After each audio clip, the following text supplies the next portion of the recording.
Welcome back to my channel.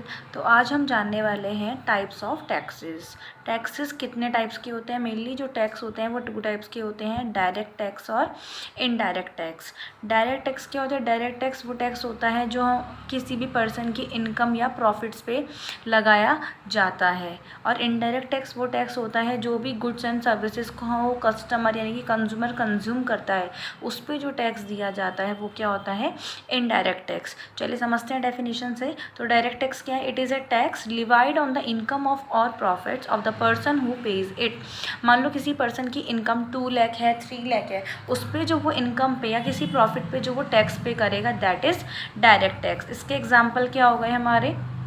Income tax, property tax, these are the examples of direct taxes. ये exam में पूछे जरूर जाते हैं। सेकंड एग्जाम्पल जो टैक्स आता है हमारा वो है इनडायरेक्ट टैक्स। इनडायरेक्ट टैक्स क्या होता है? It is a tax levied on the consumption of goods and services. जो भी हम कंजप्शन करते हैं गुड्स एंड सर्विसेज को, उस पर जो टैक्स दिया जाता है वो होता है इनडायरेक्ट टैक्स। इसके एग्जाम्पल क्या हो गए? वैट यानी कि वैल्यू एडेड टैक्स और सर्विस टैक्स।